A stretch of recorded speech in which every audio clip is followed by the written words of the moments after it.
저 여자가 죽은 엄마랑 똑같이 생겼어요. 강정수의 손에서 커피컵이 떨어졌습니다. 뜨거운 아메리카노가 휴게소 바닥에 쏟아지며 갈색 웅덩이를 만들었어요. 주변 사람들의 시선이 일제히 그에게 집중됐지만 정수에게는 아무것도 보이지 않았습니다. 오직 8살 아들 준우가 가리키는 방향만이 눈에 들어왔죠. 휴게소 벤치에 앉아 있는 여자. 정수의 심장이 미친 듯이 뛰기 시작했어요. 가슴 한복판이 쿵 하고 떨어지는 느낌이었습니다. 손끝이 차갑게 식어가며 온몸에 소름이 돋았죠. 여자는 30대 초반으로 보였어요. 헝클어진 머리카락이 얼굴을 반쯤 가리고 있었고 때가 묻은 회색 후드티와 찢어진 청바지를 입고 있었습니다. 어깨는 무너져 있었고 등은 구부정했죠. 전형적인 노숙인의 모습이었어요. 하지만 그 얼굴은 정수의 입에서 신음 같은 소리가 흘러나왔습니다. 안 돼. 4년 전 병원 침대에서 마지막 숨을 거둔 아내 윤서영의 얼굴이 그곳에 있었어요. 똑같은 눈썹, 똑같은 코, 똑같은 입술, 심지어 턱선까지 완벽하게 일치했습니다. 아빠, 왜 그래요? 얼굴이 하얘졌어요. 준우가 아버지의 창백한 얼굴을 올려다보며 걱정스럽게 물었어요. 아이는 단순히 닮았다는 사실을 이야기했을 뿐이었죠. 4년 전 엄마가 세상을 떠났을 때 준우는 겨우 4살이었습니다. 아이에게 엄마의 얼굴은 사진 속에서만 존재하는 추상적인 기억이었어요. 아빠, 정말 엄마 같지 않아요? 사진에서 본 엄마랑 똑같은데요? 준우의 말이 정수의 가슴에 비수처럼 꽂혔습니다. 정수의 뇌리에 4년 전의 기억이 파노라마처럼 스쳐 지나갔어요. 서영이 처음 아프다고 말했던 그날. 여보, 요즘 너무 피곤해요. 병원 한번 가봐야겠어요. 별거 아닐 거라고 생각했었죠. 단순한 피로나 스트레스 정도로만 여겼습니다. 하지만 검사 결과는 충격적이었어요. 3기 췌장암. 의사는 6개월에서 1년 정도라고 조심스럽게 말했었죠. 그 순간 정수의 세상은 무너져 내렸습니다. 서영과 함께 그렸던 모든 미래가 한순간에 사라졌어요. 선생님, 괜찮으세요? 휴게소 직원이 걱정스럽게 다가와 물었습니다. 정수는 그제야 자신이 쏟아진 커피 앞에 멍하니 서 있다는 걸 깨달았어요. 아, 죄송합니다. 제가 치우겠습니다. 아니에요, 저희가 할게요. 다치신 곳은 없으시죠? 정수는 고개를 끄덕이며 다시 그 여자를 바라봤어요. 여전히 그곳에 앉아 있었습니다. 현실이었어요. 꿈도 환상도 아니었죠. 정수는 무의식 중에 그 여자에게 다가가고 있었어요. 발걸음이 저절로 움직였습니다. 가슴이 터질 것 같았고 목이 바짝 말랐어요. 여자는 작은 봉지에서 빵 부스러기를 꺼내 먹고 있었어요. 손톱은 길고 더러웠고 손등에는 상처 자국들이 보였습니다. 하지만 그 옆모습은 서영이 아침에 토스트를 먹던 그 모습과 너무나 닮아 있었어요. 실례합니다. 정수가 조심스럽게 말을 걸었어요. 목소리가 떨리고 있었습니다. 여자가 고개를 들었어요. 그 순간 정수의 숨이 멎었습니다. 정면에서 본 얼굴은 더욱 충격적이었어요. 서영과 완벽하게 똑같았습니다. 하지만 눈빛이 달랐어요. 서영의 눈에는 항상 따뜻함이 있었지만 이 여자의 눈에는 경계심과 차가움이 가득했습니다. 뭐요? 여자가 퉁명스럽게 대답했어요. 목소리조차 서영과 비슷했습니다. 정수는 할 말을 잃었어요. 뭐라고 말해야 할지 모르겠었습니다. 당신이 제 아내와 똑같이 생겼어요 라고 말할 수는 없었죠. 미친 사람 취급을 받을 게 뻔했으니까요. 혹시 돈 없어요. 귀찮게 하지 마세요. 여자가 날카롭게 말하며 자리에서 일어났어요. 정수보다 한 뼘 정도 작은 키였습니다. 서영과 똑같은 키였어요. 여자는 작은 가방을 들고 휴게소 반대편으로 걸어가기 시작했습니다. 정수의 마음속에서 무언가가 폭발했어요. 이 여자를 그냥 보낼 수는 없었습니다.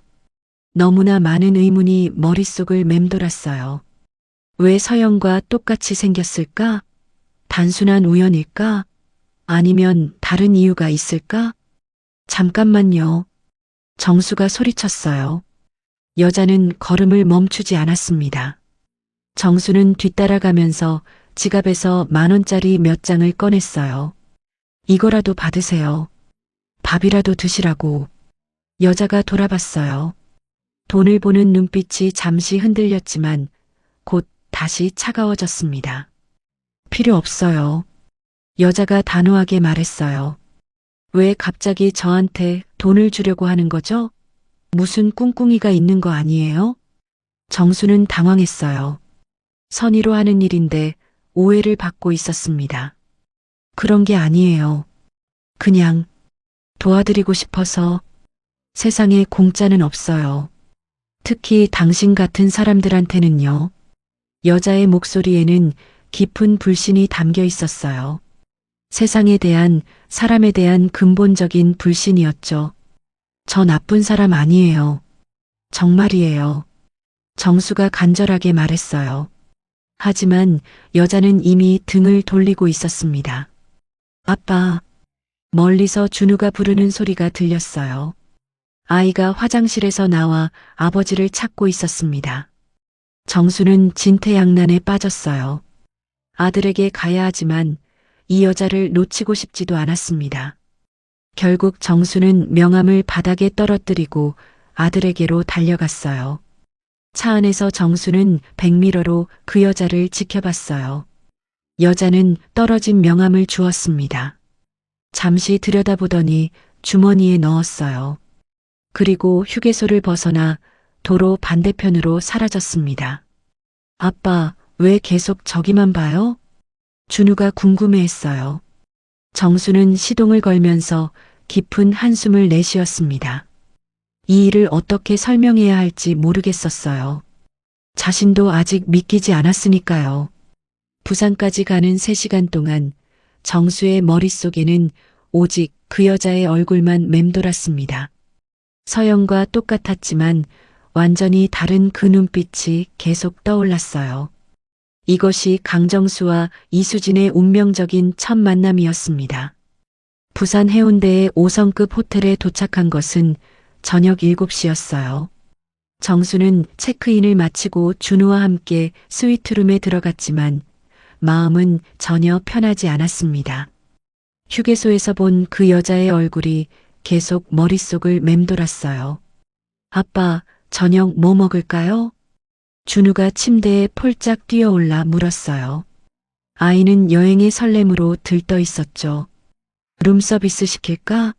아니면 나가서 먹을까? 정수는 대답했지만 목소리에는 힘이 없었어요. 온 신경이 다른 곳에 가 있었습니다. 정수가 발코니로 나가 바다를 바라보는 동안 4년 전의 기억이 파도처럼 밀려왔어요. 서영이 처음 병원에서 진단을 받던 날. 췌장암 3기입니다. 수술은 불가능하고 항암 치료를 시작해야 합니다. 의사의 차분한 목소리가 아직도 귓가에 생생했어요. 그 순간 정수의 세상은 완전히 뒤바뀌었습니다. 서영은 의외로 침착했었죠. 괜찮아요. 우리 함께 이겨내요. 하지만 정수는 그렇지 못했어요. 밤마다 화장실에 숨어서 울었습니다. 서영 앞에서는 강한 모습을 보여야 했으니까요. 6개월간의 투병 기간은 정수에게 가장 길고 힘든 시간이었어요. 매일 병원을 오가면서도 회사 일을 처리해야 했고 어린 준우를 돌봐야 했습니다. 서영은 항암 치료로 머리카락이 모두 빠졌어요. 하지만 가발을 쓰고도 여전히 아름다웠습니다.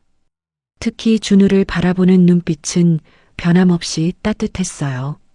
준우야, 엄마가 조금만 더 아프고 나면 다시 함께 놀 수 있을 거야.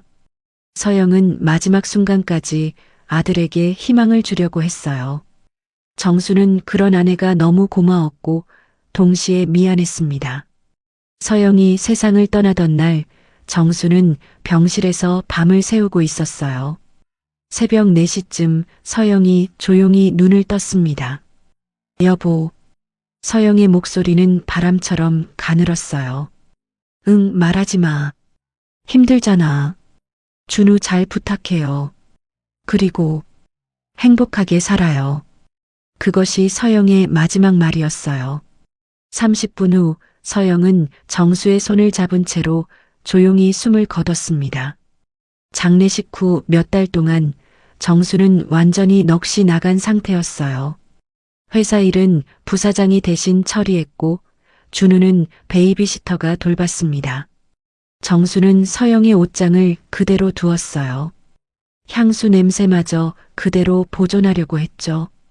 때로는 서영의 베개를 안고 잠들기도 했습니다. 친구들과 가족들이 새로 시작하라고 조언했지만 정수에게는 불가능한 일이었어요. 서영 없는 인생을 상상할 수 없었습니다. 아빠, 전화 받아요. 준우의 목소리에 정수가 현실로 돌아왔어요. 핸드폰이 울리고 있었습니다. 박지은에게서 온 전화였어요. 정수야, 잘 도착했어? 지은의 목소리는 항상 그랬듯 차분하고 따뜻했어요. 2년 전부터 정수와 교제하고 있는 그녀는 회사의 전무이사이기도 했습니다. 응, 방금 호텔에 들어왔어. 준우는 잘 있고? 잘 있어. 신나서 난리야. 박지은은 서영이 세상을 떠난 지 2년 후에 정수의 인생에 나타났어요. 회사의 신규 프로젝트를 담당하면서 자연스럽게 가까워졌죠. 처음에는 단순한 업무 관계였어요. 하지만 지은이 보여준 따뜻함과 배려가 정수의 마음을 조금씩 열었습니다. 특히 준우를 친자식처럼 돌봐주는 모습에 감동했어요. 나 같은 사람이랑 연애해도 되는 거야? 정수가 처음 고백하던 날 지은은 웃으며 대답했어요. 바보야, 사랑의 자격증이 어디 있어? 하지만 정수는 항상 지은에게 미안한 마음이 있었어요. 자신이 지은을 진정으로 사랑하는 건지 아니면 외로움 때문에 의존하는 건지 확신할 수 없었습니다.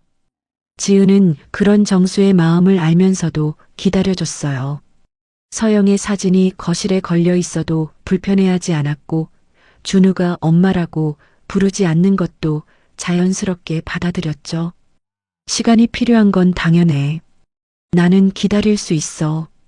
지은의 이런 배려가 정수에게는 더욱 부담스러웠어요.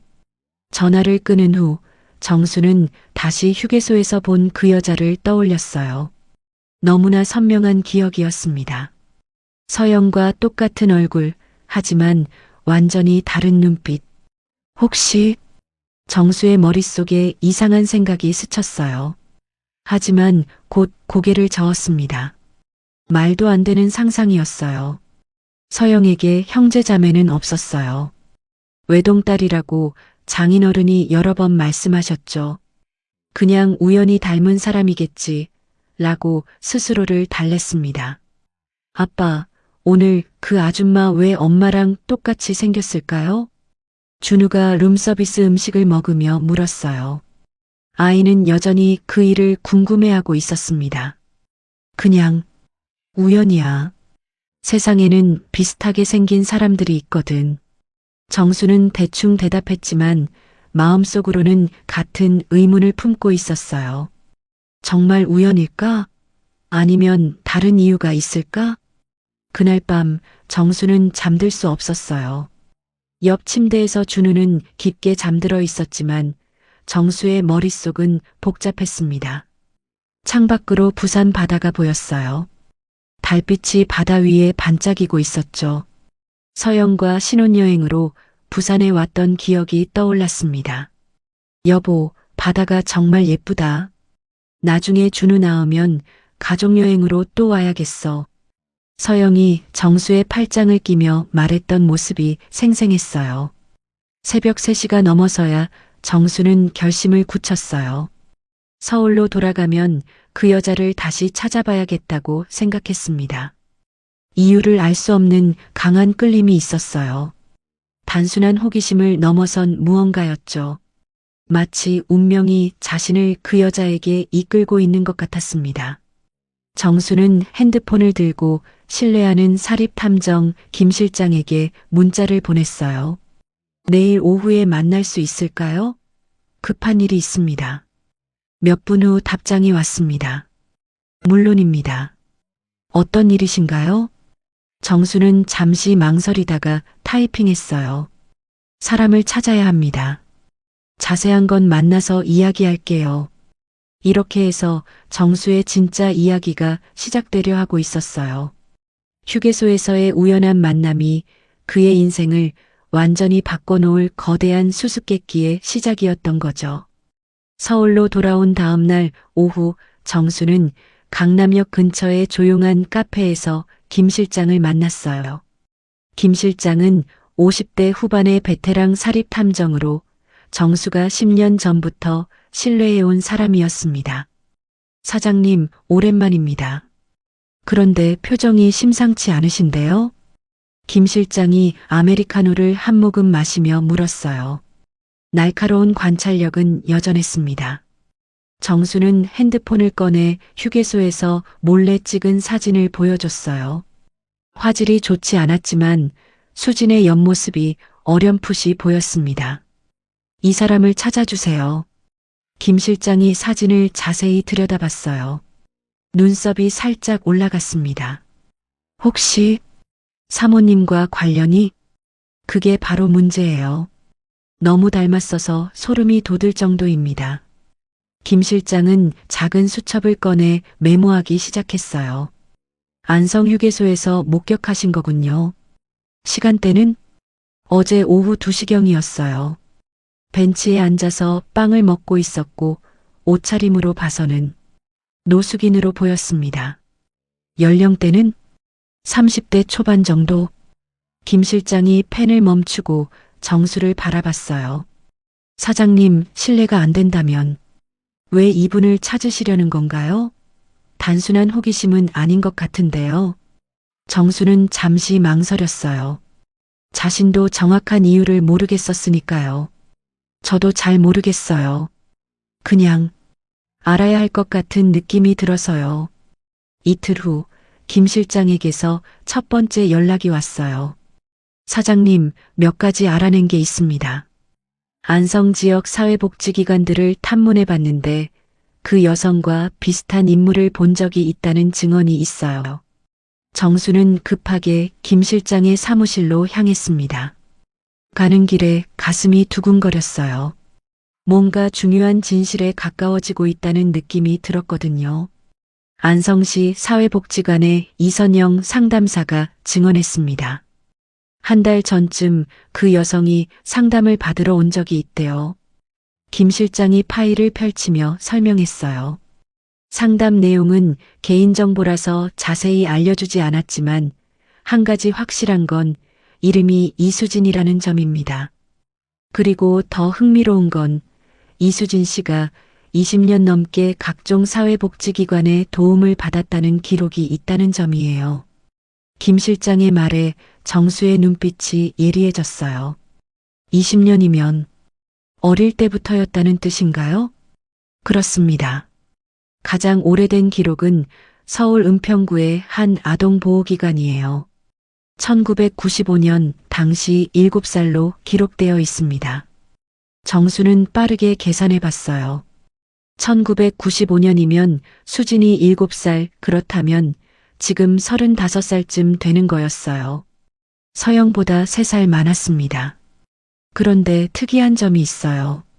김 실장이 파일을 넘기며 말했어요. 보통 아동보호기관 기록에는 보호자나 가족 정보가 있는데 이수진 씨의 경우는 완전히 공백이에요. 마치 갑자기 세상에 나타난 사람 같다는 뜻입니다. 김 실장은 더 충격적인 정보를 꺼냈어요. 1995년 당시 신문 기사를 찾아봤습니다. 그해 봄 서울 은평구에서 5살 여아 유괴 사건이 있었어요. 정수의 심장이 쿵 떨어졌어요. 유괴?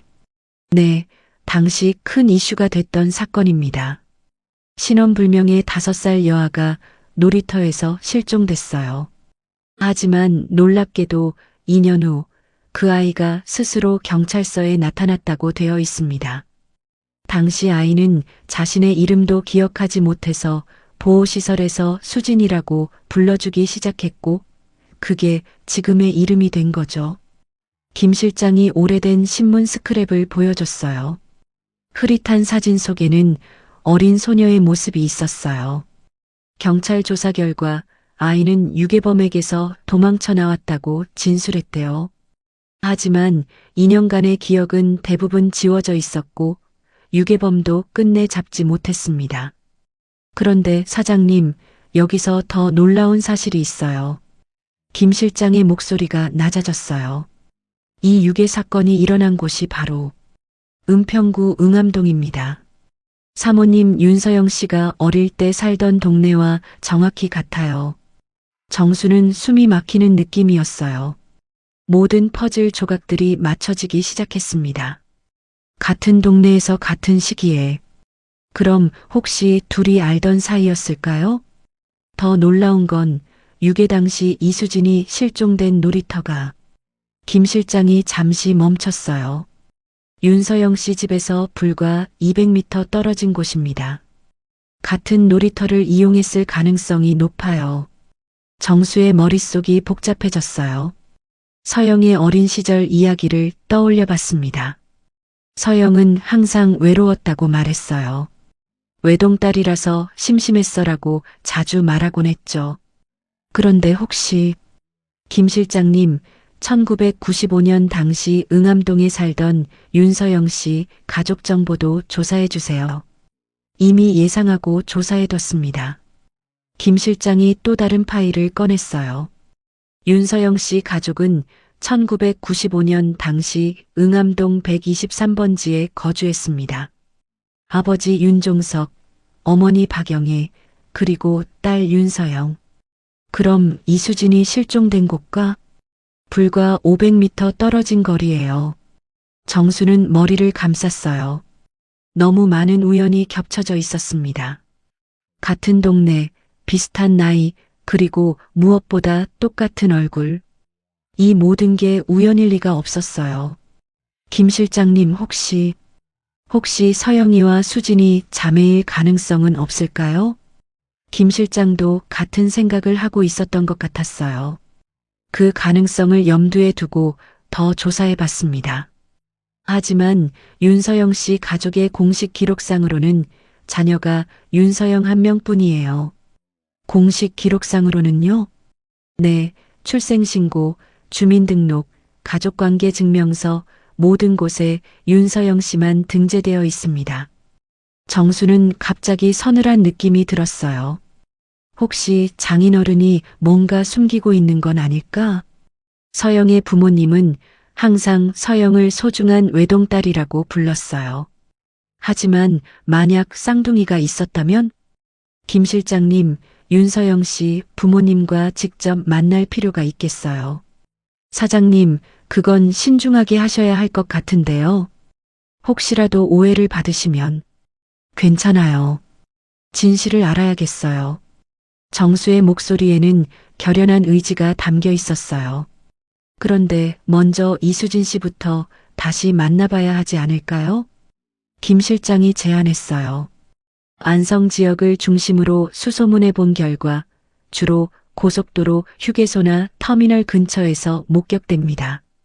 일정한 거주지는 없는 것 같고요. 언제 만날 수 있을까요? 이번 주말 안에는 가능할 것 같습니다. 제가 계속 추적해 보겠어요.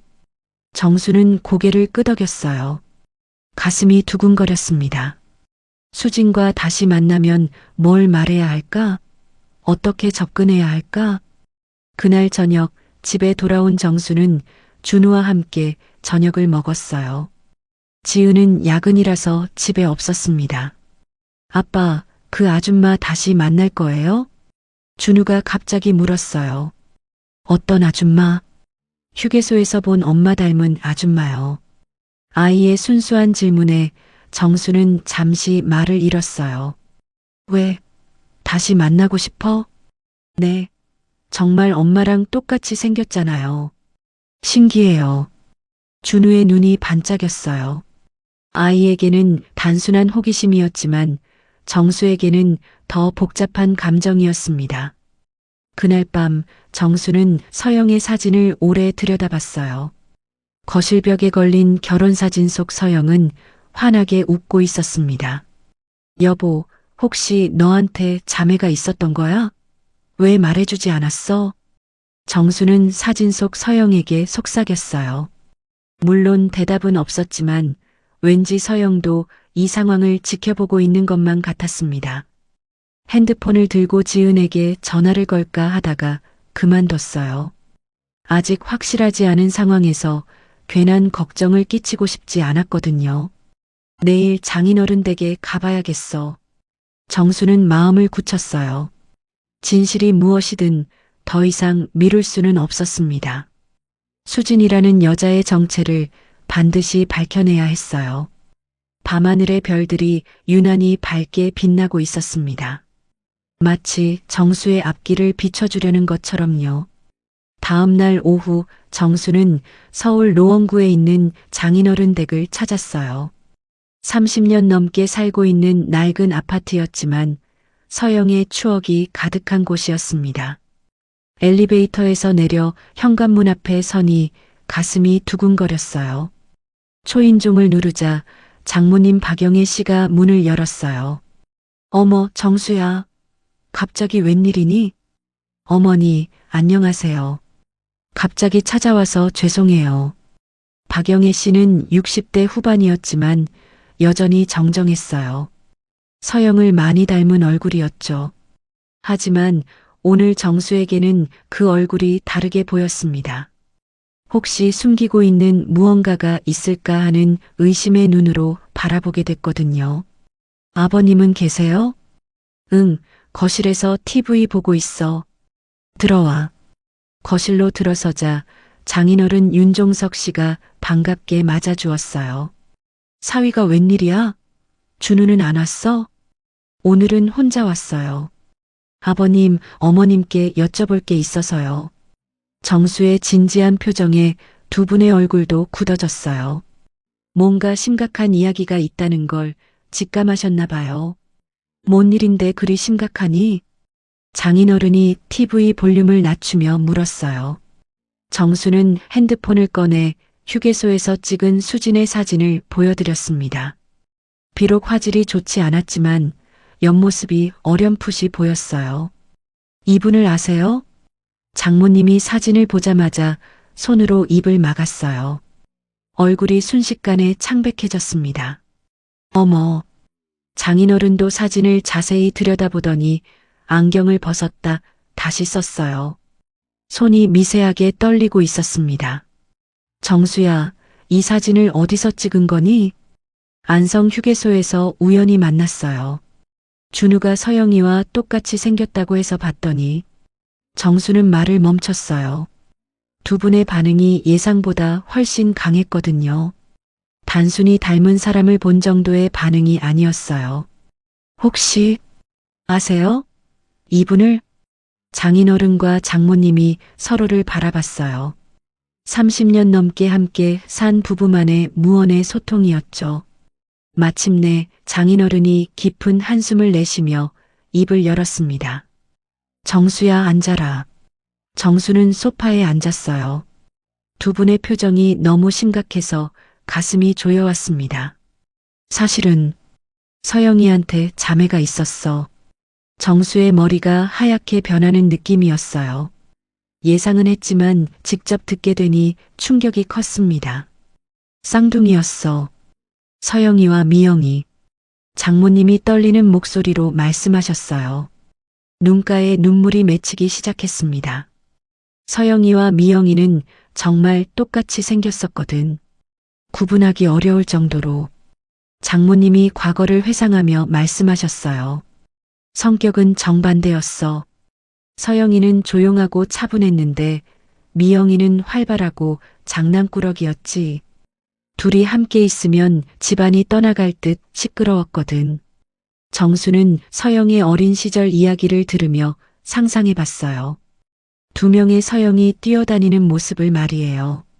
그런데 미영이가 5살 되던 해봄에 장모님의 목소리가 떨렸어요. 1995년 4월 15일이었어. 절대 잊을 수 없는 날이지. 장인어른이 날짜까지 정확히 기억하고 있었어요. 그날도 평소처럼 아이들을 놀이터에 데려갔거든. 서영이와 미영이가 그네를 타고 놀고 있었는데 잠깐 다른 엄마와 이야기하느라 한눈을 팔았어. 장모님의 눈에서 눈물이 흘러내렸어요. 10분도 안 됐어. 그런데 돌아보니 미영이가 없어진 거야. 서영이 혼자 그네에 앉아서 미영이가 어디 갔지? 하고 있었거든. 정수의 가슴이 미어졌어요. 5살 아이가 갑자기 사라진다는 건 부모에게 어떤 충격일지 상상이 갔거든요. 경찰에 신고하고 온 동네를 뒤졌어. 밤새도록 미영이 이름을 부르며 찾아다녔지. 장인어른의 목소리에도 30년 전의 절망이 그대로 담겨 있었어요. CCTV도 별로 없던 시절이었고 목격자도 없었어. 미영이는 그냥 하루아침에 사라져버렸거든. 그때 서영이는 어떻게 했어요? 정수가 물었어요. 서영이가 제일 힘들어했어. 매일 미영이 언제 와? 미영이 어디 있어? 하고 물어봤거든. 아이한테 뭐라고 설명해야 할지. 장모님이 손수건으로 눈가를 닦았어요. 6개월, 1년, 2년. 시간이 지나도 아무 소식이 없었어. 장인어른이 말을 이었어요. 경찰도 점점 수사를 축소했고 우리도 포기할 수밖에 없었지. 그래서 서영이에게는 어떻게 말씀하셨어요? 처음에는 미영이가 먼 곳에 여행 갔다고 했어. 그러다가 하늘나라로 갔다고. 거짓말을 했지. 장모님의 목소리가 떨렸어요. 아이가 너무 어려서 죽음을 이해하지 못했거든. 점점 시간이 지나면서 미영이 기억도 희미해졌고 우리는 평생 죄책감에 시달렸어. 장인어른이 고백했어요. 한순간 방심한 게 평생의 후회가 됐지. 미영이가 어디서 어떻게 지내고 있는지, 살아있기는 한지. 매일 밤 잠들기 전에 생각했거든. 그래서 서영이를 더욱 애지중지하게 됐어. 남은 딸만큼은 절대 잃으면 안 된다고 생각했지. 장모님이 덧붙였어요. 정수는 서영의 과보호적인 부모님의 모습이 이해됐어요. 한 딸을 잃은 트라우마 때문이었던 거죠. 그런데 왜 서영이에게도 말씀하지 않으셨어요? 자라서도 계속 숨기셨잖아요. 정수의 질문에 두 분이 또다시 서로를 바라봤어요. 서영이가 중학생 때였나? 한번 물어본 적이 있어. 나 혼자라서 외롭다. 형제자매가 있었으면 좋겠다고. 장모님이 말씀하셨어요. 그때 말해줄까 고민했어. 하지만 안 됐거든. 서영이가 너무 행복해 보였어. 우리가 준 사랑으로 충분히 밝고 건강하게 자라고 있었으니까. 미영이 이야기를 하면 서영이도 상처받을 것 같았어. 잃어버린 자매에 대한 죄책감이나 그리움으로 괴로워할까봐. 장인어른이 설명해 주셨어요. 그래서 계속 숨기기로 했지. 서영이가 결혼하고 준우를 낳고 행복하게 사는 모습을 보면서도 혹시 미영이가 살아있다면 언젠가는 말해야겠다고 생각했어. 하지만 서영이가 먼저 세상을 떠나버렸지. 정수는 목이 메어왔어요. 30년간 부모님이 혼자 짊어지신 무게가 얼마나 컸을지 상상이 갔거든요. 그런데 정수야, 그 사진 속 사람이 정말. 장인어른의 목소리가 떨렸어요. 미영이 맞는 것 같니? 정수는 고개를 끄덕였어요. 저 여자가 죽은 엄마랑 똑같이 생겼어요. 강정수의 손에서 커피컵이 떨어졌습니다. 뜨거운 아메리카노가 휴게소 바닥에 쏟아지며 갈색 웅덩이를 만들었어요. 주변 사람들의 시선이 일제히 그에게 집중됐지만 정수에게는 아무것도 보이지 않았습니다. 오직 8살 아들 준우가 가리키는 방향만이 눈에 들어왔죠. 휴게소 벤치에 앉아 있는 여자. 정수의 심장이 미친 듯이 뛰기 시작했어요. 가슴 한복판이 쿵 하고 떨어지는 느낌이었습니다. 손끝이 차갑게 식어가며 온몸에 소름이 돋았죠. 여자는 30대 초반으로 보였어요. 헝클어진 머리카락이 얼굴을 반쯤 가리고 있었고 때가 묻은 회색 후드티와 찢어진 청바지를 입고 있었습니다. 어깨는 무너져 있었고 등은 구부정했죠. 전형적인 노숙인의 모습이었어요. 하지만 그 얼굴은 정수의 입에서 신음 같은 소리가 흘러나왔습니다. 안 돼. 4년 전 병원 침대에서 마지막 숨을 거둔 아내 윤서영의 얼굴이 그곳에 있었어요. 똑같은 눈썹, 똑같은 코, 똑같은 입술, 심지어 턱선까지 완벽하게 일치했습니다. 아빠, 왜 그래요? 얼굴이 하얘졌어요. 준우가 아버지의 창백한 얼굴을 올려다보며 걱정스럽게 물었어요. 아이는 단순히 닮았다는 사실을 이야기했을 뿐이었죠. 4년 전 엄마가 세상을 떠났을 때 준우는 겨우 4살이었습니다. 아이에게 엄마의 얼굴은 사진 속에서만 존재하는 추상적인 기억이었어요. 아빠, 정말 엄마 같지 않아요? 사진에서 본 엄마랑 똑같은데요? 준우의 말이 정수의 가슴에 비수처럼 꽂혔습니다. 정수의 뇌리에 4년 전의 기억이 파노라마처럼 스쳐 지나갔어요. 서영이 처음 아프다고 말했던 그날.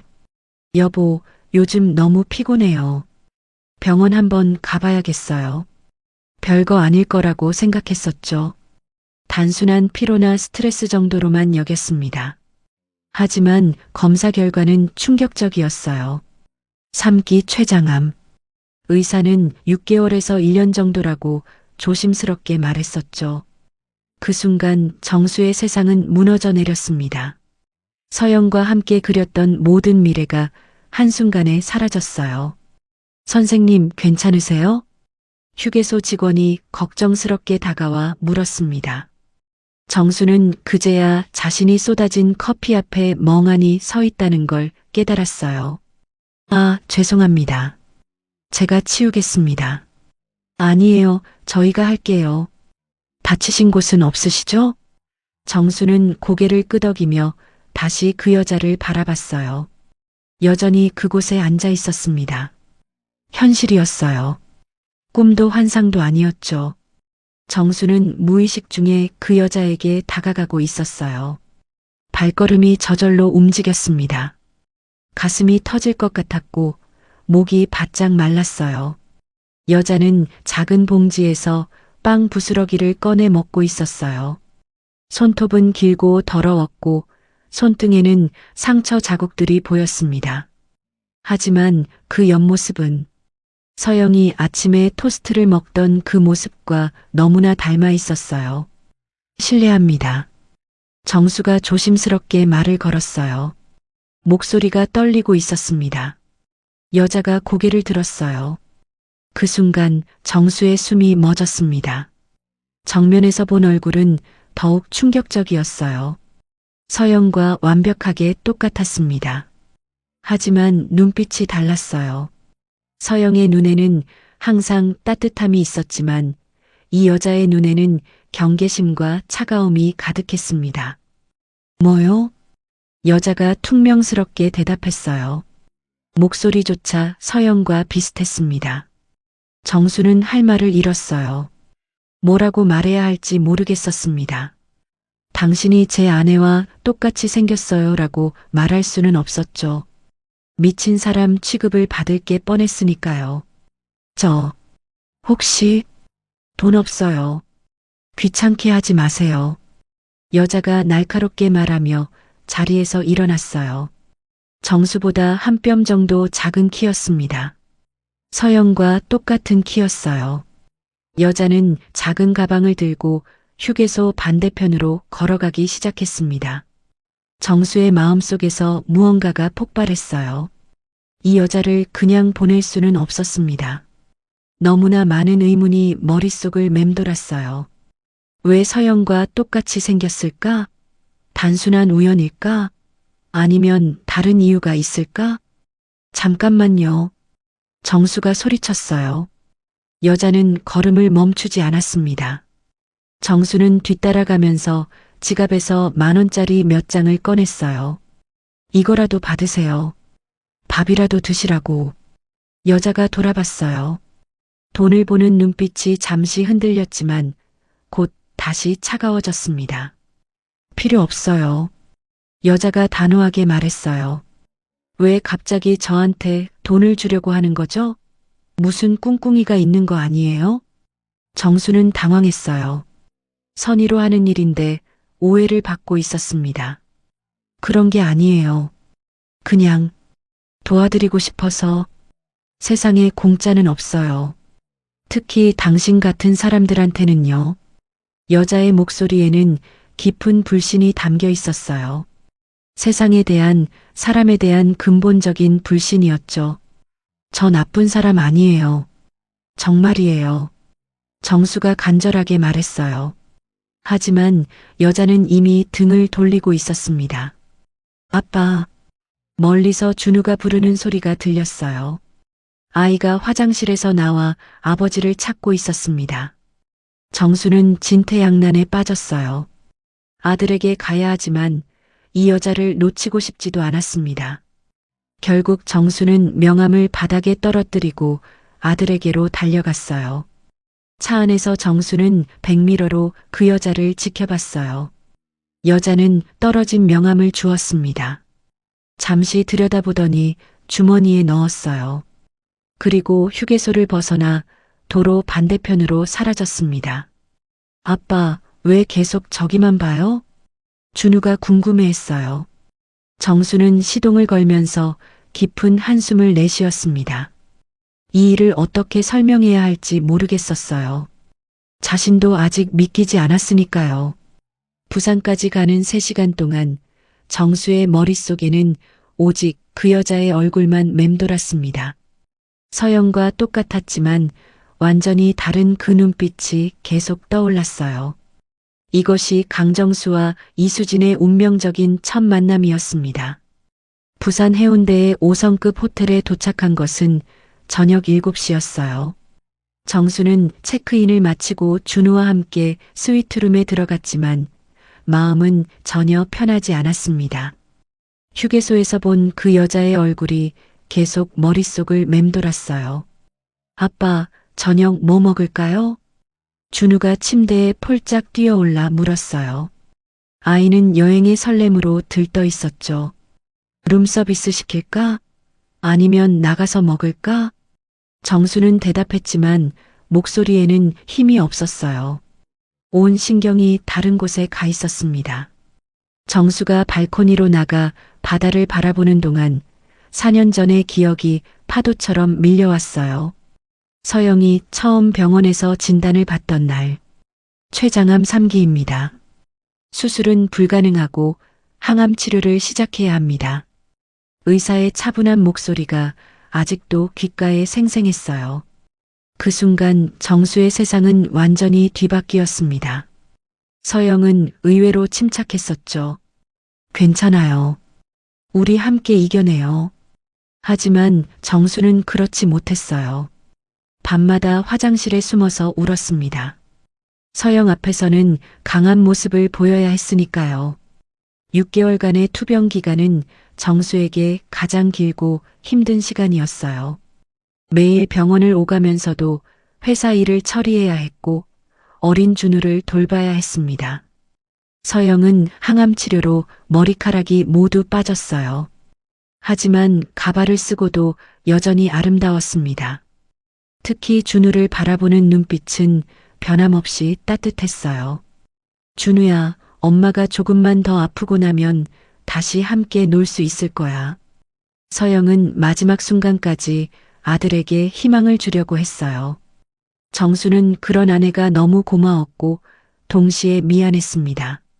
서영이 세상을 떠나던 날 정수는 병실에서 밤을 새우고 있었어요. 새벽 4시쯤 서영이 조용히 눈을 떴습니다. 여보.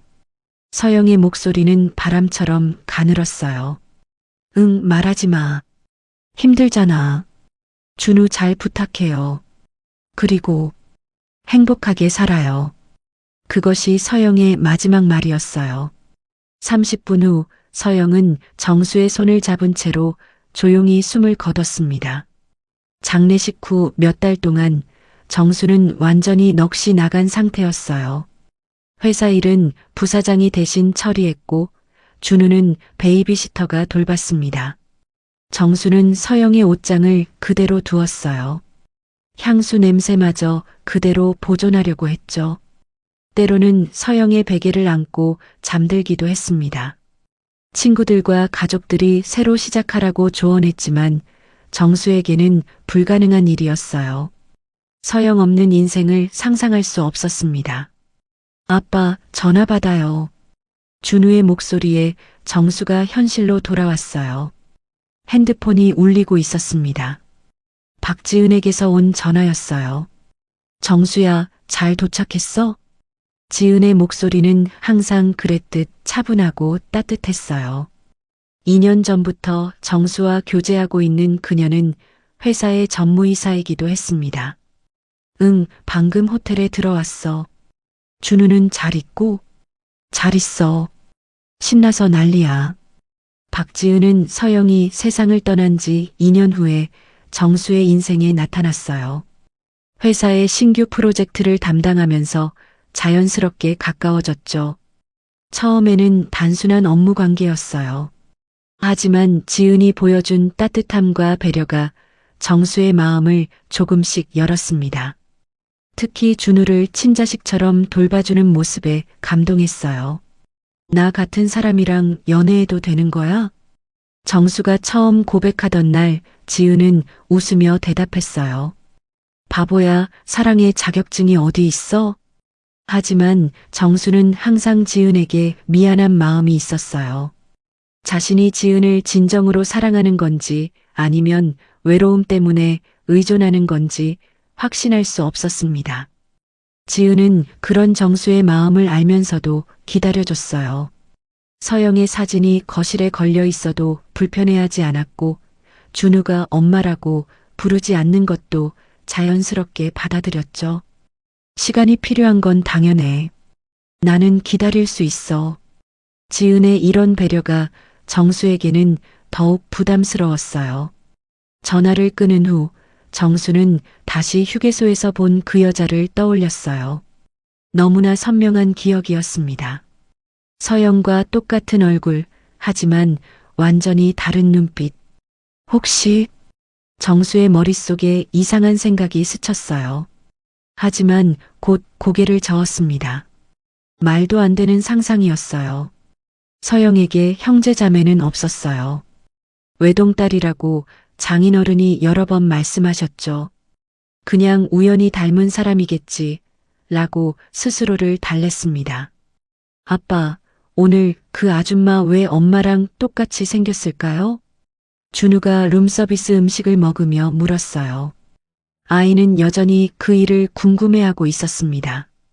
그냥 우연이야. 세상에는 비슷하게 생긴 사람들이 있거든. 정수는 대충 대답했지만 마음속으로는 같은 의문을 품고 있었어요. 정말 우연일까? 아니면 다른 이유가 있을까? 그날 밤 정수는 잠들 수 없었어요. 옆 침대에서 준우는 깊게 잠들어 있었지만 정수의 머릿속은 복잡했습니다. 창밖으로 부산 바다가 보였어요. 달빛이 바다 위에 반짝이고 있었죠. 서영과 신혼여행으로 부산에 왔던 기억이 떠올랐습니다. 여보, 바다가 정말 예쁘다. 나중에 준우 낳으면 가족여행으로 또 와야겠어. 서영이 정수의 팔짱을 끼며 말했던 모습이 생생했어요. 새벽 3시가 넘어서야 정수는 결심을 굳혔어요. 서울로 돌아가면 그 여자를 다시 찾아봐야겠다고 생각했습니다. 이유를 알 수 없는 강한 끌림이 있었어요. 단순한 호기심을 넘어선 무언가였죠. 마치 운명이 자신을 그 여자에게 이끌고 있는 것 같았습니다. 정수는 핸드폰을 들고 신뢰하는 사립탐정 김 실장에게 문자를 보냈어요. 내일 오후에 만날 수 있을까요? 급한 일이 있습니다. 몇 분 후 답장이 왔습니다. 물론입니다. 어떤 일이신가요? 정수는 잠시 망설이다가 타이핑했어요. 사람을 찾아야 합니다. 자세한 건 만나서 이야기할게요. 이렇게 해서 정수의 진짜 이야기가 시작되려 하고 있었어요.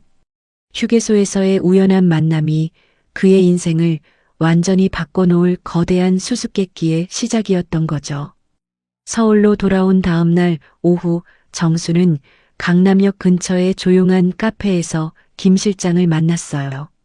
김 실장은 50대 후반의 베테랑 사립탐정으로 정수가 10년 전부터 신뢰해온 사람이었습니다.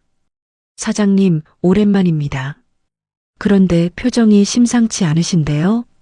김 실장이 아메리카노를 한 모금 마시며 물었어요. 날카로운 관찰력은 여전했습니다. 정수는 핸드폰을 꺼내 휴게소에서 몰래 찍은 사진을 보여줬어요.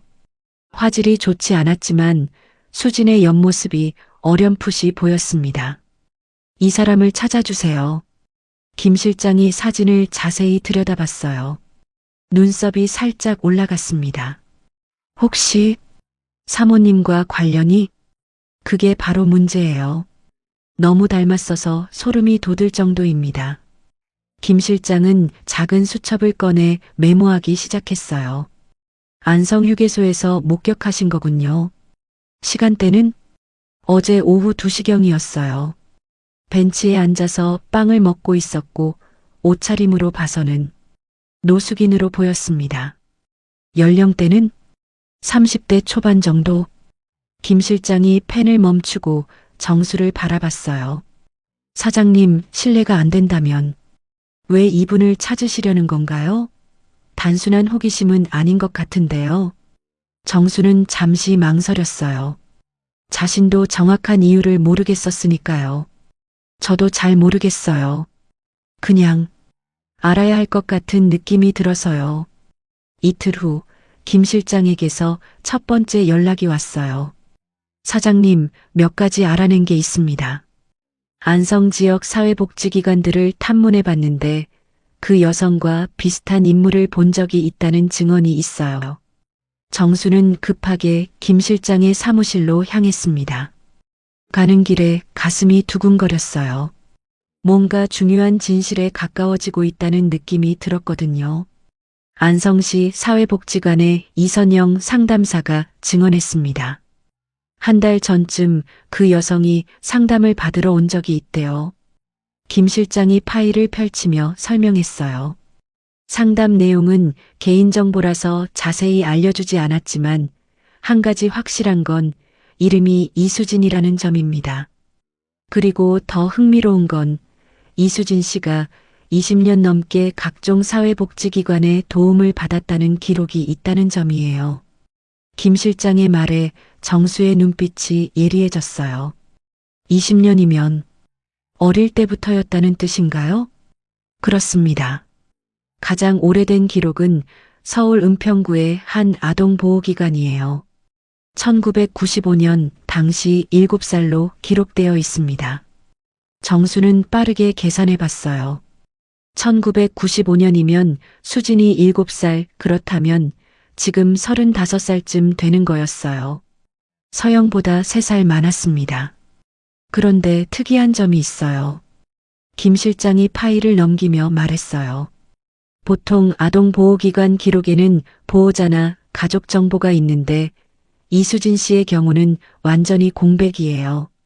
마치 갑자기 세상에 나타난 사람 같다는 뜻입니다. 김 실장은 더 충격적인 정보를 꺼냈어요. 1995년 당시 신문 기사를 찾아봤습니다. 그해 봄 서울 은평구에서 5살 여아 유괴 사건이 있었어요. 정수의 심장이 쿵 떨어졌어요. 유괴? 네, 당시 큰 이슈가 됐던 사건입니다. 신원불명의 5살 여아가 놀이터에서 실종됐어요. 하지만 놀랍게도 2년 후 그 아이가 스스로 경찰서에 나타났다고 되어 있습니다. 당시 아이는 자신의 이름도 기억하지 못해서 보호시설에서 수진이라고 불러주기 시작했고 그게 지금의 이름이 된 거죠. 김 실장이 오래된 신문 스크랩을 보여줬어요. 흐릿한 사진 속에는 어린 소녀의 모습이 있었어요. 경찰 조사 결과 아이는 유괴범에게서 도망쳐 나왔다고 진술했대요. 하지만 2년간의 기억은 대부분 지워져 있었고 유괴범도 끝내 잡지 못했습니다. 그런데 사장님, 여기서 더 놀라운 사실이 있어요. 김 실장의 목소리가 낮아졌어요. 이 유괴 사건이 일어난 곳이 바로 은평구 응암동입니다. 사모님 윤서영 씨가 어릴 때 살던 동네와 정확히 같아요. 정수는 숨이 막히는 느낌이었어요. 모든 퍼즐 조각들이 맞춰지기 시작했습니다. 같은 동네에서 같은 시기에. 그럼 혹시 둘이 알던 사이였을까요? 더 놀라운 건 유괴 당시 이수진이 실종된 놀이터가 김 실장이 잠시 멈췄어요. 윤서영 씨 집에서 불과 200m 떨어진 곳입니다. 같은 놀이터를 이용했을 가능성이 높아요. 정수의 머릿속이 복잡해졌어요. 서영의 어린 시절 이야기를 떠올려 봤습니다. 서영은 항상 외로웠다고 말했어요. 외동딸이라서 심심했어라고 자주 말하곤 했죠. 그런데 혹시 김 실장님 1995년 당시 응암동에 살던 윤서영 씨 가족 정보도 조사해 주세요. 이미 예상하고 조사해뒀습니다. 김 실장이 또 다른 파일을 꺼냈어요. 윤서영 씨 가족은 1995년 당시 응암동 123번지에 거주했습니다. 아버지 윤종석, 어머니 박영애, 그리고 딸 윤서영. 그럼 이수진이 실종된 곳과 불과 500m 떨어진 거리예요. 정수는 머리를 감쌌어요. 너무 많은 우연이 겹쳐져 있었습니다. 같은 동네, 비슷한 나이, 그리고 무엇보다 똑같은 얼굴. 이 모든 게 우연일 리가 없었어요. 김 실장님 혹시 서영이와 수진이 자매일 가능성은 없을까요? 김 실장도 같은 생각을 하고 있었던 것 같았어요. 그 가능성을 염두에 두고 더 조사해 봤습니다. 하지만 윤서영 씨 가족의 공식 기록상으로는 자녀가 윤서영 한 명뿐이에요. 공식 기록상으로는요? 네, 출생신고, 주민등록, 가족관계 증명서, 모든 곳에 윤서영 씨만 등재되어 있습니다. 정수는 갑자기 서늘한 느낌이 들었어요. 혹시 장인어른이 뭔가 숨기고 있는 건 아닐까? 서영의 부모님은 항상 서영을 소중한 외동딸이라고 불렀어요. 하지만 만약 쌍둥이가 있었다면? 김 실장님, 윤서영 씨 부모님과 직접 만날 필요가 있겠어요. 사장님, 그건 신중하게 하셔야 할 것 같은데요. 혹시라도 오해를 받으시면. 괜찮아요. 진실을 알아야겠어요. 정수의 목소리에는 결연한 의지가 담겨 있었어요. 그런데 먼저 이수진 씨부터 다시 만나봐야 하지 않을까요? 김 실장이 제안했어요. 안성 지역을 중심으로 수소문해 본 결과 주로 고속도로 휴게소나 터미널 근처에서 목격됩니다. 일정한 거주지는 없는 것 같고요. 언제 만날 수 있을까요? 이번 주말 안에는 가능할 것 같습니다. 제가 계속 추적해 보겠어요. 정수는 고개를 끄덕였어요. 가슴이 두근거렸습니다. 수진과 다시 만나면 뭘 말해야 할까? 어떻게 접근해야 할까? 그날 저녁 집에 돌아온 정수는 준우와 함께 저녁을 먹었어요. 지은은 야근이라서 집에 없었습니다. 아빠, 그 아줌마 다시 만날 거예요? 준우가 갑자기 물었어요. 어떤 아줌마? 휴게소에서 본 엄마 닮은 아줌마요. 아이의 순수한 질문에 정수는 잠시 말을 잃었어요. 왜? 다시 만나고 싶어? 네. 정말 엄마랑 똑같이 생겼잖아요. 신기해요. 준우의 눈이 반짝였어요. 아이에게는 단순한 호기심이었지만 정수에게는 더 복잡한 감정이었습니다. 그날 밤 정수는 서영의 사진을 오래 들여다봤어요. 거실벽에 걸린 결혼사진 속 서영은 환하게 웃고 있었습니다. 여보, 혹시 너한테 자매가 있었던 거야? 왜 말해주지 않았어? 정수는 사진 속 서영에게 속삭였어요. 물론 대답은 없었지만 왠지 서영도 이 상황을 지켜보고 있는 것만 같았습니다. 핸드폰을 들고 지은에게 전화를 걸까 하다가 그만뒀어요. 아직 확실하지 않은 상황에서 괜한 걱정을 끼치고 싶지 않았거든요. 내일 장인어른 댁에 가봐야겠어. 정수는 마음을 굳혔어요. 진실이 무엇이든 더 이상 미룰 수는 없었습니다. 수진이라는 여자의 정체를 반드시 밝혀내야 했어요. 밤하늘의 별들이 유난히 밝게 빛나고 있었습니다. 마치 정수의 앞길을 비춰주려는 것처럼요. 다음 날 오후 정수는 서울 노원구에 있는 장인어른 댁을 찾았어요. 30년 넘게 살고 있는 낡은 아파트였지만 서영의 추억이 가득한 곳이었습니다. 엘리베이터에서 내려 현관문 앞에 서니 가슴이 두근거렸어요. 초인종을 누르자 장모님 박영애 씨가 문을 열었어요. 어머, 정수야. 갑자기 웬일이니? 어머니, 안녕하세요. 갑자기 찾아와서 죄송해요. 박영애 씨는 60대 후반이었지만 여전히 정정했어요. 서영을 많이 닮은 얼굴이었죠. 하지만 오늘 정수에게는 그 얼굴이 다르게 보였습니다. 혹시 숨기고 있는 무언가가 있을까 하는 의심의 눈으로 바라보게 됐거든요. 아버님은 계세요? 응, 거실에서 TV 보고 있어. 들어와. 거실로 들어서자 장인어른 윤종석 씨가 반갑게 맞아주었어요. 사위가 웬일이야? 준우는 안 왔어? 오늘은 혼자 왔어요. 아버님, 어머님께 여쭤볼 게 있어서요. 정수의 진지한 표정에 두 분의 얼굴도 굳어졌어요. 뭔가 심각한 이야기가 있다는 걸 직감하셨나 봐요. 뭔 일인데 그리 심각하니? 장인어른이 TV 볼륨을 낮추며 물었어요. 정수는 핸드폰을 꺼내 휴게소에서 찍은 수진의 사진을 보여드렸습니다. 비록 화질이 좋지 않았지만 옆모습이 어렴풋이 보였어요. 이분을 아세요? 장모님이 사진을 보자마자 손으로 입을 막았어요. 얼굴이 순식간에 창백해졌습니다. 어머, 장인어른도 사진을 자세히 들여다보더니 안경을 벗었다 다시 썼어요. 손이 미세하게 떨리고 있었습니다. 정수야, 이 사진을 어디서 찍은 거니? 안성 휴게소에서 우연히 만났어요. 준우가 서영이와 똑같이 생겼다고 해서 봤더니 정수는 말을 멈췄어요. 두 분의 반응이 예상보다 훨씬 강했거든요. 단순히 닮은 사람을 본 정도의 반응이 아니었어요. 혹시 아세요? 이분을? 장인어른과 장모님이 서로를 바라봤어요. 30년 넘게 함께 산 부부만의 무언의 소통이었죠. 마침내 장인어른이 깊은 한숨을 내쉬며 입을 열었습니다. 정수야, 앉아라. 정수는 소파에 앉았어요.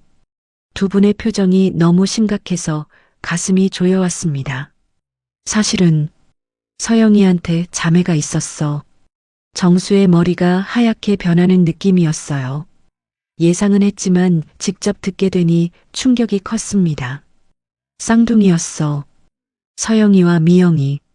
장모님이 떨리는 목소리로 말씀하셨어요. 눈가에 눈물이 맺히기 시작했습니다. 서영이와 미영이는 정말 똑같이 생겼었거든. 구분하기 어려울 정도로. 장모님이 과거를 회상하며 말씀하셨어요. 성격은 정반대였어. 서영이는 조용하고 차분했는데 미영이는 활발하고 장난꾸러기였지. 둘이 함께 있으면 집안이 떠나갈 듯 시끄러웠거든. 정수는 서영의 어린 시절 이야기를 들으며 상상해 봤어요. 두 명의 서영이 뛰어다니는 모습을 말이에요.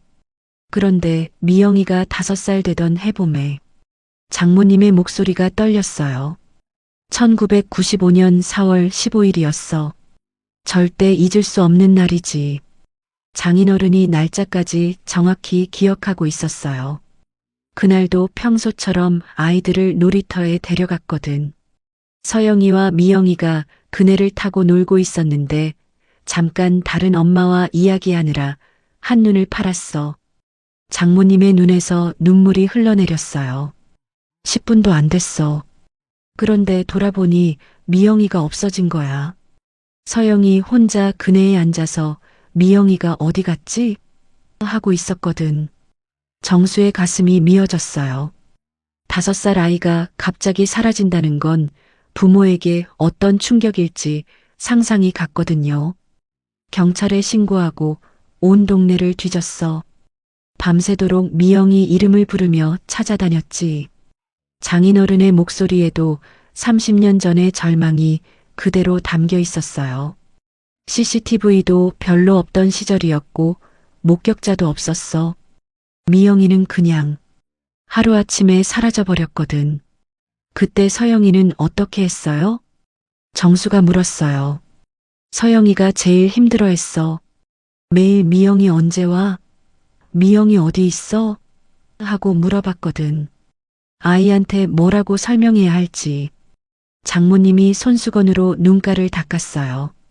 6개월, 1년, 2년. 시간이 지나도 아무 소식이 없었어. 장인어른이 말을 이었어요. 경찰도 점점 수사를 축소했고 우리도 포기할 수밖에 없었지. 그래서 서영이에게는 어떻게 말씀하셨어요? 처음에는 미영이가 먼 곳에 여행 갔다고 했어. 그러다가 하늘나라로 갔다고. 거짓말을 했지. 장모님의 목소리가 떨렸어요. 아이가 너무 어려서 죽음을 이해하지 못했거든. 점점 시간이 지나면서 미영이 기억도 희미해졌고 우리는 평생 죄책감에 시달렸어. 장인어른이 고백했어요. 한순간 방심한 게 평생의 후회가 됐지. 미영이가 어디서 어떻게 지내고 있는지, 살아있기는 한지. 매일 밤 잠들기 전에 생각했거든. 그래서 서영이를 더욱 애지중지하게 됐어. 남은 딸만큼은 절대 잃으면 안 된다고 생각했지. 장모님이 덧붙였어요. 정수는 서영의 과보호적인 부모님의 모습이 이해됐어요. 한 딸을 잃은 트라우마 때문이었던 거죠. 그런데 왜 서영이에게도 말씀하지 않으셨어요? 자라서도 계속 숨기셨잖아요. 정수의 질문에 두 분이 또다시 서로를 바라봤어요. 서영이가 중학생 때였나? 한번 물어본 적이 있어. 나 혼자라서 외롭다. 형제자매가 있었으면 좋겠다고. 장모님이 말씀하셨어요. 그때 말해줄까 고민했어. 하지만 안 됐거든. 서영이가 너무 행복해 보였어. 우리가 준 사랑으로 충분히 밝고 건강하게 자라고 있었으니까. 미영이 이야기를 하면 서영이도 상처받을 것 같았어. 잃어버린 자매에 대한 죄책감이나 그리움으로 괴로워할까봐. 장인어른이 설명해 주셨어요. 그래서 계속 숨기기로 했지. 서영이가 결혼하고 준우를 낳고 행복하게 사는 모습을 보면서도 혹시 미영이가 살아있다면 언젠가는 말해야겠다고 생각했어. 하지만 서영이가 먼저 세상을 떠나버렸지. 정수는 목이 메어왔어요. 30년간 부모님이 혼자 짊어지신 무게가 얼마나 컸을지 상상이 갔거든요. 그런데 정수야, 그 사진 속 사람이 정말. 장인어른의 목소리가 떨렸어요. 미영이 맞는 것 같니? 정수는 고개를 끄덕였어요. DNA 검사를 해보려고 해요. 확실히 하고 싶어요. 장모님이 정수의 손을 잡았어요. 손이 차갑게 식어 있었습니다. 정수야, 만약 정말 미영이라면 걱정하지 마세요. 제가 잘 돌봐드릴게요. 가족이잖아요. 정수의 말에 장모님이 울음을 터뜨렸어요. 30년 만에 잃어버린 딸을 찾을 수도 있다는 희망과 그동안 딸이 어떤 고생을 했을까 하는 걱정이 동시에 밀려왔던 거죠. 우리 미영이를 정말 다시 볼 수 있을까? 네, 꼭 찾아서 데려올게요.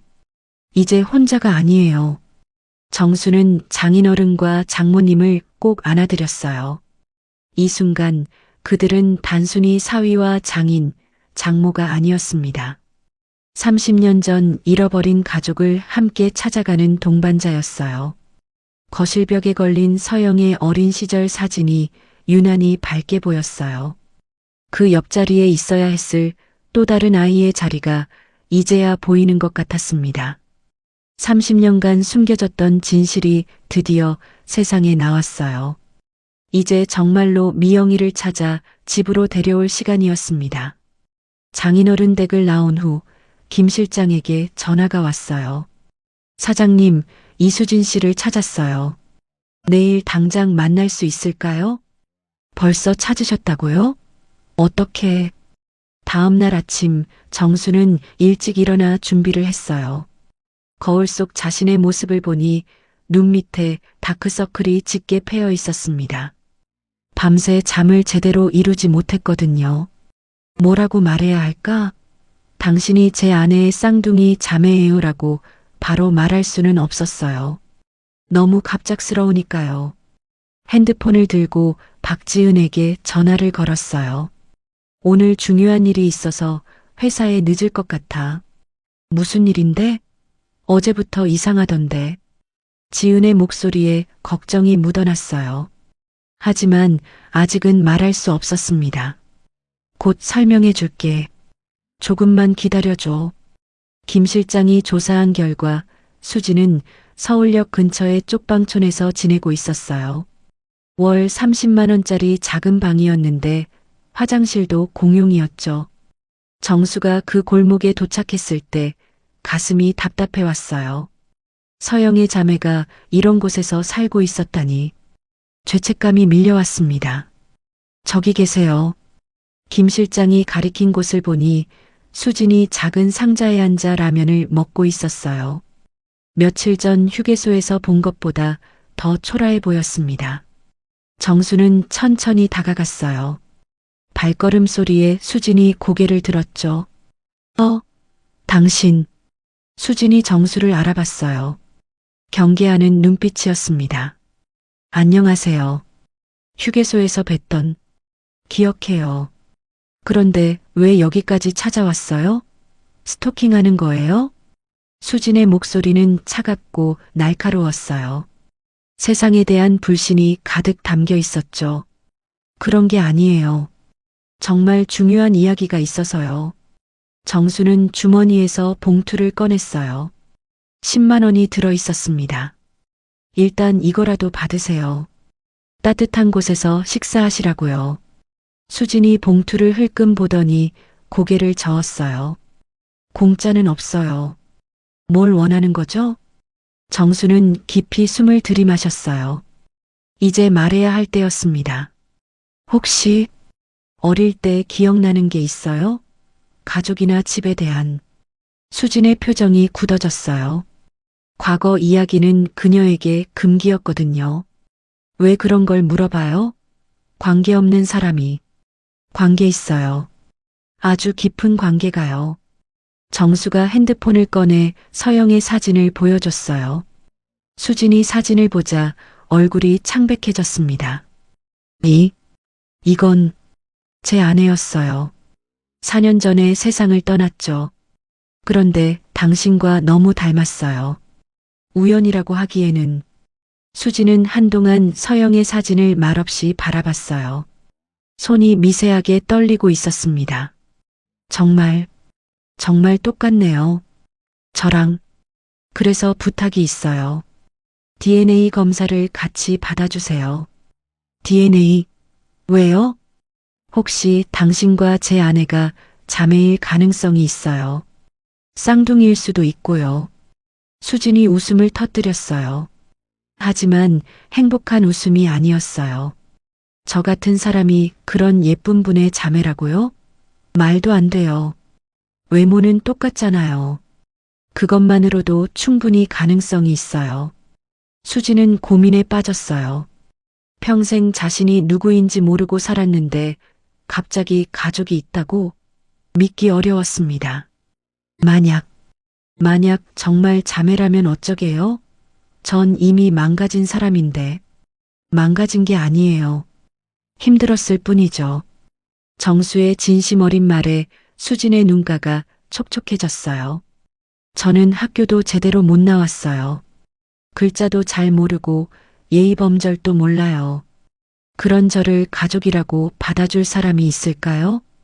있어요. 지금 여기에요. 정수가 수진의 손을 잡았어요. 거칠고 상처투성이었지만 따뜻했습니다. 결국 수진이 DNA 검사에 동의했어요. 정수는 그녀를 서울대학교 병원으로 데려갔습니다. 차 안에서 수진은 계속 창밖을 바라봤어요. 이런 좋은 차를 타본 것도 처음이었거든요. 무서워요. 수진이 갑자기 말했어요. 뭐가 무서워요? 만약 진짜 자매라면 제가 어떻게 살아야 할지 모르겠어요. 그리고 만약 자매가 아니라면 또 혼자가 되는 거잖아요. 정수는 수진을 이해했어요. 희망과 절망 사이에서 흔들리는 마음을 말이에요. 결과가 어떻게 나와도 전 당신을 도와드릴 거예요. 약속해요. 병원에 도착해서 검사를 받는 과정은 생각보다 간단했어요. 구강 점막을 면봉으로 채취하는 것뿐이었죠. 결과는 일주일 후에 나옵니다. 의사의 말에 수진이 긴장한 표정을 지었어요. 일주일이라는 시간이 너무 길게 느껴졌습니다. 그동안 어디서 지내실 거예요? 정수가 물었어요. 그냥 원래 지내던 곳에서요. 안 돼요. 제가 호텔을 잡아드릴게요. 그럴 필요 없어요. 전 괜찮아요. 하지만 정수는 이미 마음을 굳혔어요. 가족일지도 모르는 사람을 그런 열악한 곳에 혼자 둘 수는 없었거든요. 일주일은 정말 길게 느껴졌어요. 정수는 매일 수진이 지내는 호텔을 방문했습니다. 처음에는 어색했지만 점점 서로에게 익숙해졌어요. 수진은 호텔 생활이 신기했어요. 깨끗한 침대, 따뜻한 물이 나오는 샤워실, 룸서비스까지 꿈만 같았죠. 이런 생활을 평생 해봤을까요? 만약 유괴당하지 않았다면. 수진이 창밖을 바라보며 중얼거렸어요. 분명히 행복했을 거예요. 사랑받으며 자랐을 테니까요. 정수의 말에 수진이 슬픈 미소를 지었습니다. 드디어 일주일이 지났어요. 정수와 수진은 함께 병원에 갔습니다. 가는 길에 둘 다 말이 없었어요. 너무 긴장해서 말이 나오지 않았거든요. 검사 결과가 나왔습니다. 의사가 파일을 보며 말했어요. 정수와 수진의 심장이 동시에 쿵쾅거렸습니다. 일치율이 99.9%입니다. 일란성 쌍둥이가 확실합니다. 그 순간 정수는 온몸에 전율이 흘렀어요. 수진은 의자에 주저앉으며 눈물을 흘렸습니다. 정말이에요? 네, 확실합니다. 축하드려요. 병원을 나오는 길에 수진이 갑자기 멈춰 섰어요. 이제 어떻게 해야 해요? 전 아직도 믿기지 않아요. 천천히 하면 돼요. 서두를 필요 없어요. 정수가 수진의 어깨에 손을 얹었어요. 일단 부모님을 만나보시는 게 어때요? 30년 동안 당신을 그리워하셨어요. 수진의 눈에서 또 눈물이 흘러나왔어요. 평생 혼자였던 그녀에게 갑자기 가족이 생긴다는 건 기적 같은 일이었거든요. 정말 저를 받아주실까요? 당연해요. 당신은 소중한 딸이에요. 그리고 정수가 잠시 멈췄다가 말을 이었어요. 서영이도 하늘에서 기뻐하고 있을 거예요. 자신의 쌍둥이 자매를 찾았다는 걸 알면. 수진이 고개를 끄덕였어요. 이제 정말로 새로운 인생이 시작되는 거였습니다. 윤미영으로서의 진짜 삶이 말이에요. DNA 검사 결과를 받은 다음 날 정수는 수진을 데리고 장인어른 댁으로 향했어요. 차 안에서 수진은 계속 손을 비비며 불안해했습니다. 정말 괜찮을까요? 저 같은 사람을 받아주실까요? 걱정하지 마세요. 30년 동안 당신을 그리워하셨어요. 정수가 수진의 손을 잡아주었어요. 차가운 손이 조금씩 따뜻해졌습니다. 엘리베이터에서 내려 현관문 앞에 섰을 때 수진의 다리가 덜덜 떨렸어요. 정수가 초인종을 눌렀습니다. 누구세요? 장모님 목소리가 들려왔어요. 어머니, 정수예요. 중요한 분을 모시고 왔어요. 문이 열리는 순간 시간이 멈춘 것 같았어요. 장모님이 수진을 보자마자 그 자리에 주저앉았습니다. 미영아, 우리 미영이구나. 엄마. 거실에서 뛰어나온 장인어른도 수진을 보자 눈물을 터뜨렸어요. 30년 전 5살 모습 그대로였거든요. 얼굴은 어른이 됐지만 눈망울은 똑같았습니다. 미영아, 정말 우리 미영이구나. 아빠가 미안해. 정말 미안해. 장인어른이 수진을 꽉 안았어요. 수진은 어찌할 바를 모르며 얼떨떨해했습니다. 태어나서 이런 따뜻한 포옹을 받아본 적이 없었거든요. 저 정말 딸이 맞나요? 수진의 떨리는 목소리에 장모님이 수진의 얼굴을 두 손으로 감쌌어요. 그럼 당연하지. 너는 우리의 소중한 딸이야. 미영아. 거실에 앉아서 장모님이 수진의 손을 놓지 않았어요. 마치 다시 잃어버릴까봐 걱정하는 것처럼요. 우리가 너를 얼마나 찾았는지 아니? 매일 밤 기도했어. 미영이가 어디 있든 건강하게 살고 있게 해달라고. 장모님의 목소리가 떨렸어요. 경찰서에도 수없이 갔어. 혹시 소식이 있나 싶어서. 비슷한 나이 아이가 발견됐다는 소식만 들어도 달려갔지. 장인어른도 말을 이었어요. 네 방도 그대로 뒀어. 언젠가 돌아올 거라고 믿었거든. 서영이 짐 정리할 때도 네 것만큼은 못 버리겠더라고. 수진의 눈에서 눈물이 주르륵 흘러내렸어요. 자신을 찾아준 사람들이 있었다는 사실이 믿기지 않았거든요. 너 어릴 때 말이야. 서영이보다 훨씬 말썽꾸러기였어. 장모님이 수진의 손을 쓰다듬으며 추억을 들려줬어요. 서영이는 조용히 그림 그리고 책 보는 걸 좋아했는데 넌 하루 종일 뛰어다녔어. 개구쟁이였지. 그리고 음식 투정이 심했어. 당근 싫다고 막 울었거든. 그래서 엄마가 당근을 갈아서 햄버거에 몰래 넣어줬지. 장인어른의 말에 정수가 놀랐어요. 지금도 당근을 안 드세요? 네. 어릴 때부터 당근만 보면 토할 것 같았어요. 수진의 대답에 장모님이 손뼉을 쳤어요. 역시 우리 미영이가 맞네. 태생이 그런 거였구나. 서영이랑 너는 정말 한 몸 같았어. 서영이가 아프면 너도 아프고, 네가 우니까 서영이도 같이 울고. 장모님이 옛날 이야기를 계속 들려줬어요. 그런데 유괴당한 그날도 서영이가 집에 와서 계속 미영이 어디 갔지? 미영이가 없으면 안 되라고 울었어.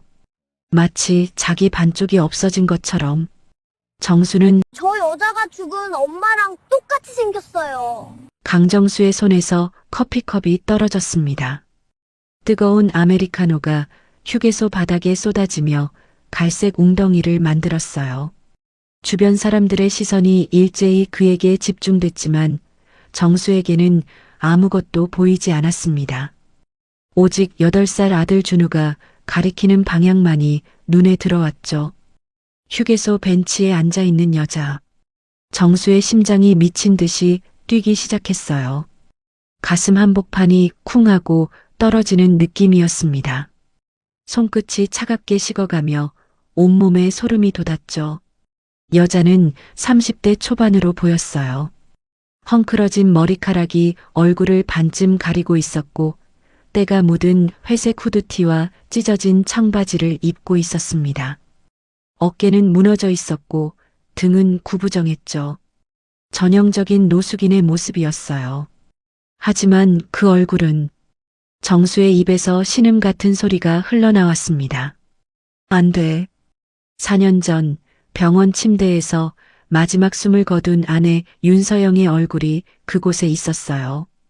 똑같은 눈썹, 똑같은 코, 똑같은 입술, 심지어 턱선까지 완벽하게 일치했습니다.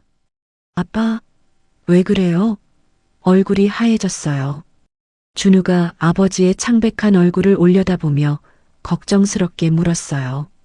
아이는 단순히 닮았다는 사실을 이야기했을 뿐이었죠. 4년 전 엄마가 세상을 떠났을 때 준우는 겨우 4살이었습니다. 아이에게 엄마의 얼굴은 사진 속에서만 존재하는 추상적인 기억이었어요. 아빠, 정말 엄마 같지 않아요? 사진에서 본 엄마랑 똑같은데요? 준우의 말이 정수의 가슴에 비수처럼 꽂혔습니다. 정수의 뇌리에 4년 전의 기억이 파노라마처럼 스쳐 지나갔어요. 서영이 처음 아프다고 말했던 그날. 여보, 요즘 너무 피곤해요. 병원 한번 가봐야겠어요. 별거 아닐 거라고 생각했었죠. 단순한 피로나 스트레스 정도로만 여겼습니다. 하지만 검사 결과는 충격적이었어요. 3기 췌장암. 의사는 6개월에서 1년 정도라고 조심스럽게 말했었죠. 그 순간 정수의 세상은 무너져 내렸습니다. 서영과 함께 그렸던 모든 미래가 한순간에 사라졌어요. 선생님, 괜찮으세요? 휴게소 직원이 걱정스럽게 다가와 물었습니다. 정수는 그제야 자신이 쏟아진 커피 앞에 멍하니 서 있다는 걸 깨달았어요. 아, 죄송합니다. 제가 치우겠습니다. 아니에요, 저희가 할게요. 다치신 곳은 없으시죠? 정수는 고개를 끄덕이며 다시 그 여자를 바라봤어요. 여전히 그곳에 앉아 있었습니다. 현실이었어요. 꿈도 환상도 아니었죠. 정수는 무의식 중에 그 여자에게 다가가고 있었어요. 발걸음이 저절로 움직였습니다. 가슴이 터질 것 같았고 목이 바짝 말랐어요. 여자는 작은 봉지에서 빵 부스러기를 꺼내 먹고 있었어요. 손톱은 길고 더러웠고 손등에는 상처 자국들이 보였습니다. 하지만 그 옆모습은 서영이 아침에 토스트를 먹던 그 모습과 너무나 닮아 있었어요. 실례합니다. 정수가 조심스럽게 말을 걸었어요. 목소리가 떨리고 있었습니다. 여자가 고개를 들었어요. 그 순간 정수의 숨이 멎었습니다. 정면에서 본 얼굴은 더욱 충격적이었어요. 서영과 완벽하게 똑같았습니다. 하지만 눈빛이 달랐어요. 서영의 눈에는 항상 따뜻함이 있었지만 이 여자의 눈에는 경계심과 차가움이 가득했습니다. 뭐요? 여자가 퉁명스럽게 대답했어요. 목소리조차 서영과 비슷했습니다. 정수는 할 말을 잃었어요. 뭐라고 말해야 할지 모르겠었습니다. 당신이 제 아내와 똑같이 생겼어요 라고 말할 수는 없었죠. 미친 사람 취급을 받을 게 뻔했으니까요. 혹시 돈 없어요. 귀찮게 하지 마세요. 여자가 날카롭게 말하며 자리에서 일어났어요. 정수보다 한 뼘 정도 작은 키였습니다. 서영과 똑같은 키였어요. 여자는 작은 가방을 들고 휴게소 반대편으로 걸어가기 시작했습니다. 정수의 마음속에서 무언가가 폭발했어요. 이 여자를 그냥 보낼 수는 없었습니다. 너무나 많은 의문이 머릿속을 맴돌았어요. 왜 서영과 똑같이 생겼을까? 단순한 우연일까? 아니면 다른 이유가 있을까? 잠깐만요. 정수가 소리쳤어요. 여자는 걸음을 멈추지 않았습니다. 정수는 뒤따라가면서 지갑에서 10,000원짜리 몇 장을 꺼냈어요. 이거라도 받으세요. 밥이라도 드시라고. 여자가 돌아봤어요. 돈을 보는 눈빛이 잠시 흔들렸지만 곧 다시 차가워졌습니다. 필요 없어요. 여자가 단호하게 말했어요. 왜 갑자기 저한테 돈을 주려고 하는 거죠? 무슨 꿍꿍이가 있는 거 아니에요? 정수는 당황했어요. 선의로 하는 일인데 오해를 받고 있었습니다. 그런 게 아니에요. 그냥 도와드리고 싶어서.